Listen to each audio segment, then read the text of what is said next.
10% अभी आपके पास अभी भी गुंजाइश है। मतलब 10% में यदि आपने जो है 50 में से यदि आपने 48 नंबर ले लिए तो आप उसको तो बीट कर ही देंगे ना, जिसने आपका 500 में से 450 में से 430 लिए हैं। आप बीट, क्योंकि आप यदि स्पेसिफिक सब्जेक्ट की तैयारी नहीं करेंगे तो वो क्या है कि आपको निरुत्तर करने के छोड़ेगा। यदि आपने सॉइल में घुसे आप, तो सॉइल में वो आपसे पूछेगा कि ठीक है भाई, इसका आपका लिक्विड लिमिट और प्लास्टिक लिमिट कैसे निकालते हैं। फिर आपका लिक्विड लिमिट के लिए कौन सा एपरेटस होता है, आपने बताया कैसा एपरेटस, उसका पूछेगा कितने का ग्रुप होता है, कैसा ग्राफ होता है। फिर यदि हाई लिक्विड, जब आप निरुत्तर हो जाएंगे तब वो दूसरे पे बढ़ेगा, मतलब अदरवाइज वो उसी में पूछता जाएगा।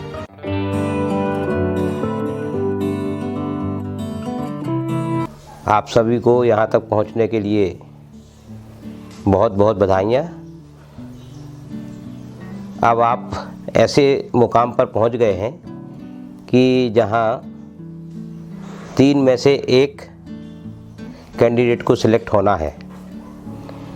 आपका यह पड़ाव बहुत ही महत्वपूर्ण पड़ाव है, इसलिए आपको इसकी तैयारी भी उसी लगन और मेहनत से करना होगी।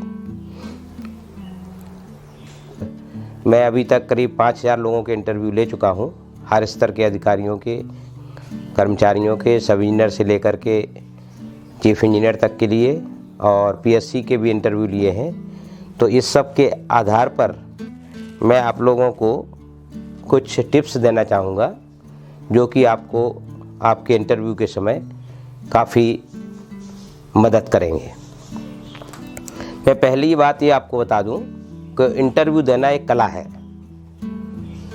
इंटरव्यू देने वाला बोर्ड को किस तरीके से क्या बताना चाहता है और इंटरव्यू बोर्ड को किस तरफ ले जाना चाहता है, ये इंटरव्यू देने वाले के ऊपर निर्भर करता है। इंटरव्यू बोर्ड 15 मिनट में आपकी कुछ खूबियों के बारे में ज्ञात करने की कोशिश करता है।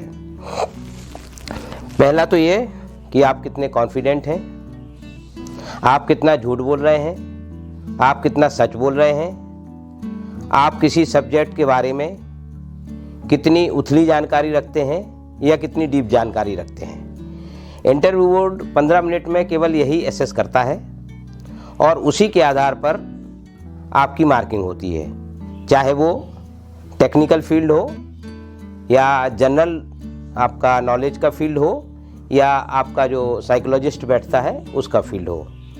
तो ये सब चीज़ें आपके ऊपर निर्भर करती हैं कि आप किस सब्जेक्ट में कितने कॉन्फिडेंट हैं, आपको उस सब्जेक्ट की तरफ ले जाना है या आप उथली जानकारी रख के झूठ बोल के कुछ भी आपका कर दें। जैसे मैं आपको एक एग्जांपल दूं, एक कैंडिडेट ने बोला कि मैं बैडमिंटन में बहुत इंटरेस्ट रखता हूं।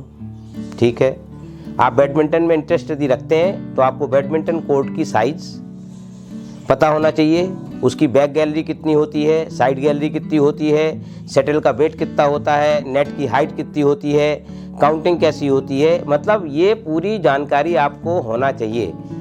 आप ऐसे धुप्पल में बोल देंगे कि मेरे को क्रिकेट आता है या मैं क्रिकेट में इंटरेस्ट रखता हूँ या बैडमिंटन में इंटरेस्ट रखता हूँ या लॉन टेनिस में इंटरेस्ट रखता हूँ या फुटबॉल में इंटरेस्ट रखता हूँ, बास्केटबॉल में रखता हूँ।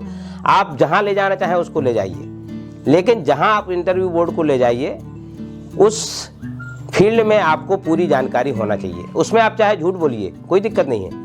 आप झूठ बोल के आप अपना बैडमिंटन की तैयारी करके जाइए, तो बैडमिंटन आप नहीं भी खेलते हैं तो भी आप बैडमिंटन के बारे में यदि उसको बताते हैं और ये पूरी जानकारी आप देते हैं, कोर्ट की साइज से लेके शटल का वेट लेकर के और आपका बैडमिंटन का टॉप प्लेयर कौन है, कब, मतलब ये जानकारी यदि आप रखते हैं तो आप झूठ भी बोल रहे हैं, कोई दिक्कत नहीं है। लेकिन आपका झूठ जो है, आपके जो उत्तर है उससे पकड़ा नहीं जाना चाहिए।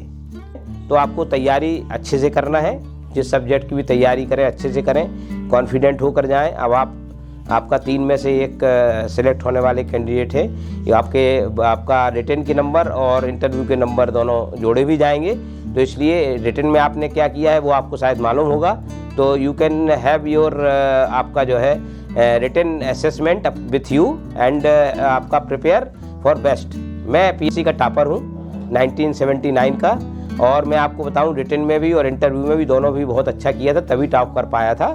तो आपको इंटरव्यू आपका जो है बहुत मायने रखता है। आपके यदि रिटन में नंबर थोड़ा बहुत कम भी हैं तो भी आप हाई रिटन आपका जो है आपका नंबर वाले को बीट कर सकते हैं। एडवांस वालों ने जो ये चालू किया है, हम लोगों के ज़माने में ये सब तो था नहीं।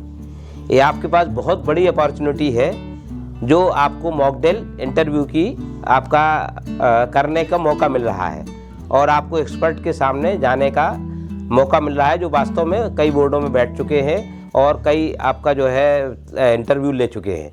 तो आप लोगों के लिए बहुत बढ़िया मौका इन लोगों ने अरेंज किया है, इसको आप एंजॉय करिए। और जो भी आपके सामने यदि कोई शंका है तो उसको समाधान इंटरव्यू बोर्ड से ही करिए, उसमें मत झिझकिए।